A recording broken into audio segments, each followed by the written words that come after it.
Okay, this is baseboard. It's PVC. It's like plastic. You know, it's the same stuff that your PVC irrigation pipe is made from. Now, this is an experiment, okay? What we're going to try and do is there are various different ways. Now, on the workshop, we did the floor first. We did the concrete floor, and then it's just temporary. We put the dome over it and the covering so that we had a workshop. Now, this dome over here is going to go on top of the earth bags. Now, we haven't decided yet exactly what the height's going to be of the pony wall, and it'd be at least 4 feet. And then as it starts to come up, we're looking to get, 6 feet of a flat wall and that. So we're still experimenting. But this is different. We're going to pour the floor after we get up, past the height of the floor in the earth bags. So this is what we're doing with it. Now, PVC, you can bend, or you can use heat guns or heat it, or just put it in freaking, under black bags and get it so hot enough here in the sun that it'll just, bend and it can hold the shape. So we're experimenting with this. This is what we're doing. Come over here and show this. This is the threshold of the door. This is reinforced concrete. We got, a metal grid in there and so on to make this sturdy. Now what we're going to do is the floor is going to come up even with this and on the inside. Now, when we separate out the gravel, we get a lot heavier gravel and so on that we're going to spread out, across this floor here. Then we put the mesh that's over there.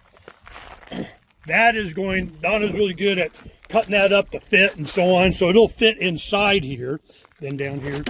So we're going to take this, and this will be our screed.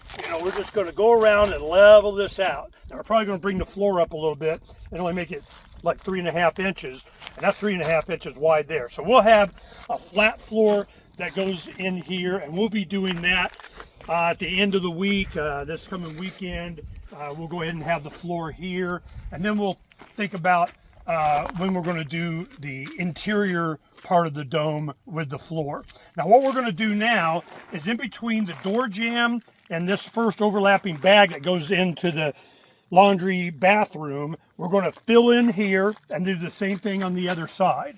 And that is so that we can start heavier concrete on the earth bags up against this, and it'll create a wall that will cinch this in. Now we do cleats, which is going to be it's like plywood, and then 2x4 that'll go up here that go between the bags, so that you have a wood area that you can screw this jamb into. As you do that, every other run you'll keep going up the wall, and this will get locked in. I mean, it's going to be masonry and screwed in and a door jamb, and it ain't going anywhere. So we'll go ahead and start that process here.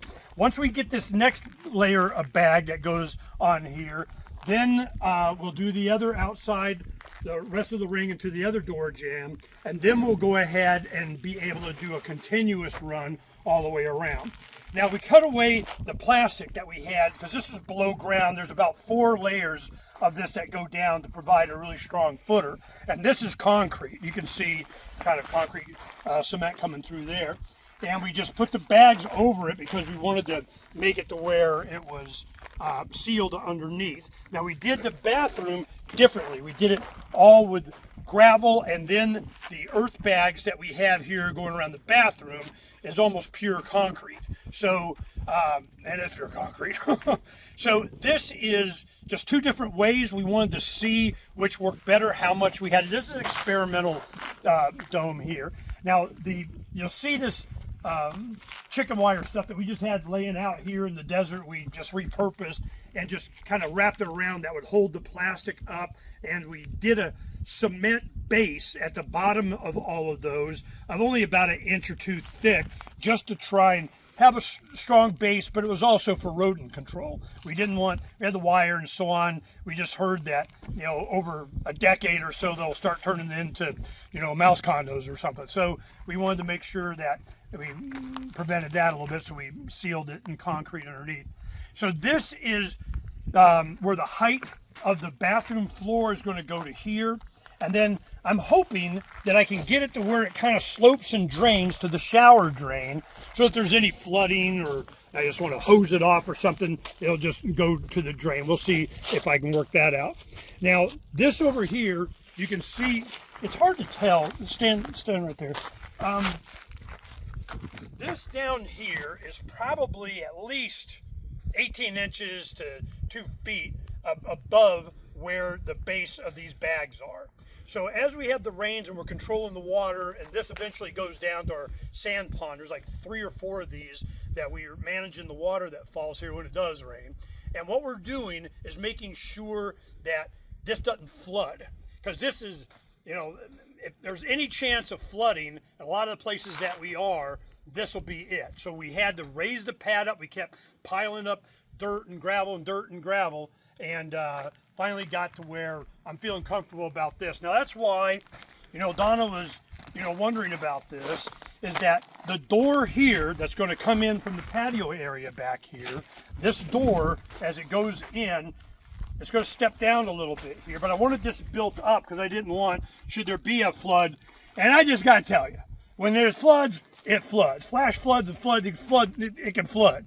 But I don't think just the topography of the land and the way it's demonstrated where the water goes here, and we have in the last year we've had one good actually filled the washes rain, one, and it was a good rain.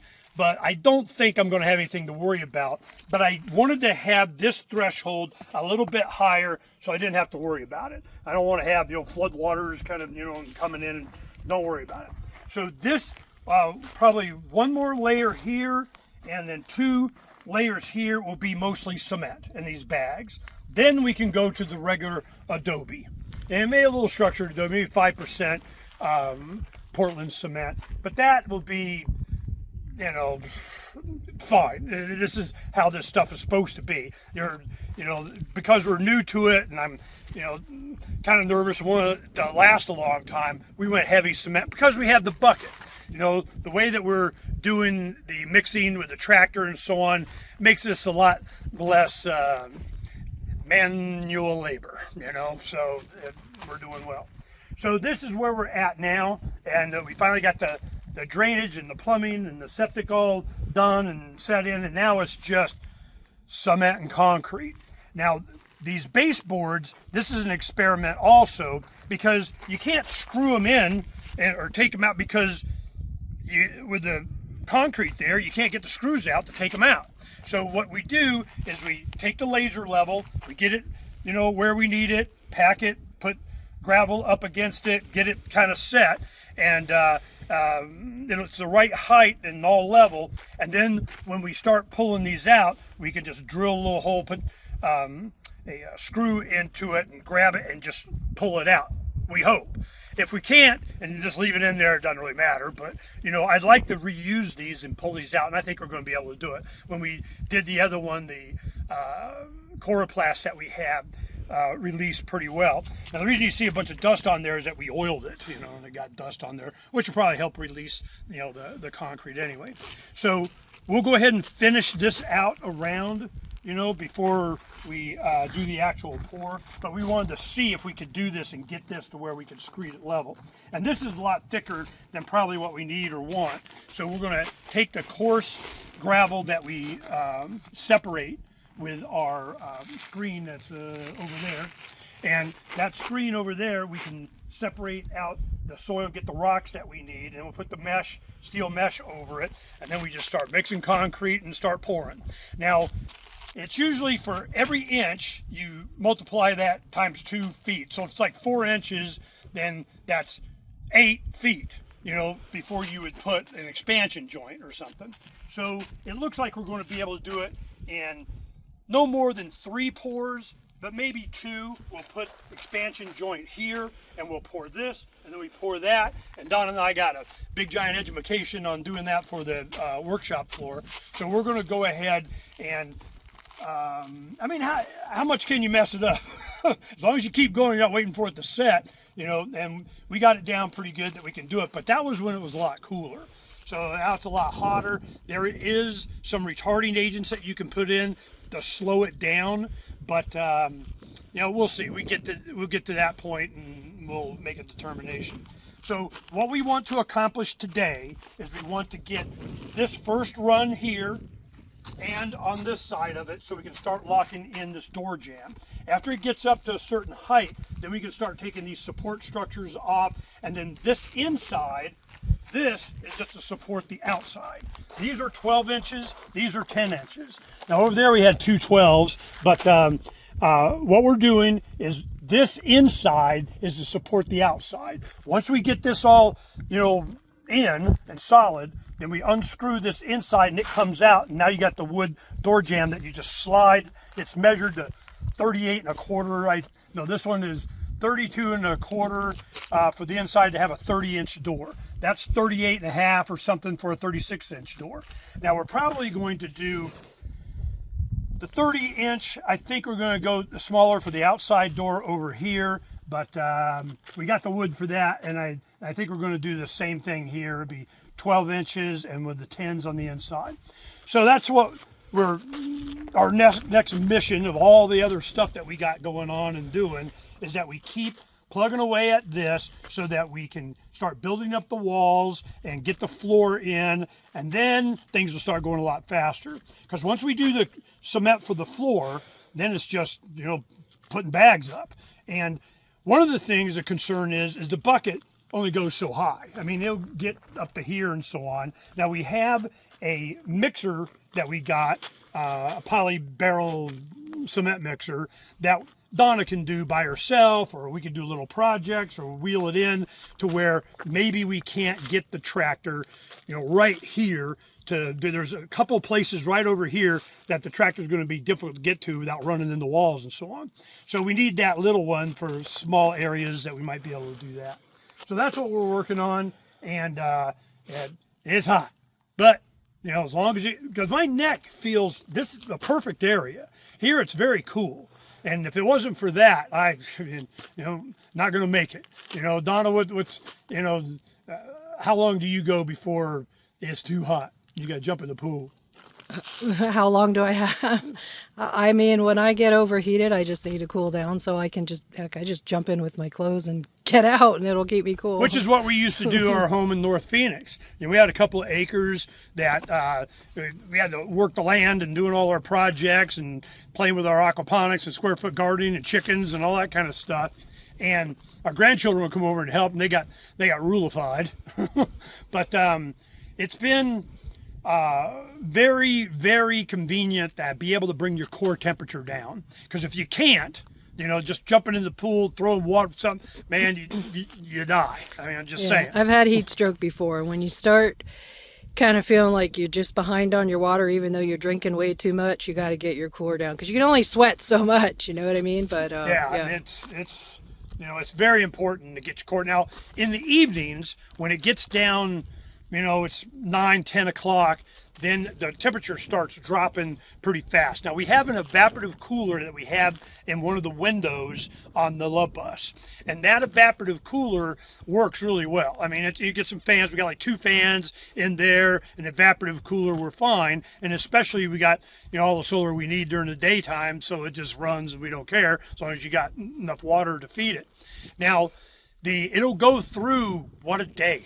30 gallons a day? Yeah, maybe 30, 40 gallons a day. If we leave it on, we don't leave it on at night, but during the day, yeah. Yeah, once it gets to where it's cooler outside than inside, we just turn it off. We just have, you know, exhaust fans going in and out. You kind of manage it a little bit, and mainly so you can sleep.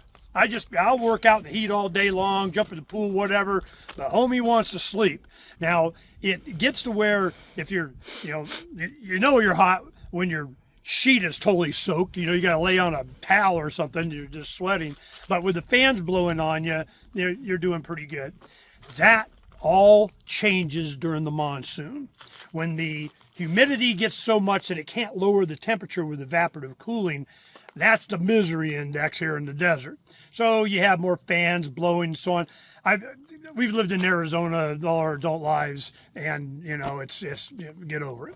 But there are machines that you can have, heat pumps that we have in mind for this, and we may do. We thought we were going to be in the dome by at least July, August, so that it would be. I doubt that's going to happen, but what we're going to do for the bus to keep us cool, we'll see. But Donna last summer, she was traveling in northern America with visiting her mother and hanging out with our daughter and her family. They were traveling up in the. I need a hoodie. And right now, Porcupine Freedom Festival is going on at Pork Fest. All my friends are there and everything. And I remember, it's now, at night, man, you need to have your hoodie and where's the fire? But I'm going, nope, not here. I'd be hot. So as long as you manage your core temperature, it's hot. Get over it. It's Arizona. But the rest of the year, it's just freaking awesome. And if you can, get your mind right and set and take care of your core temperature in the desert during the summer, which the pioneers did. I mean, they, and then there's ground cooling. There's a lot of other things that we're going to be experimenting with, but we need to get this done. So let's get on it. Peace.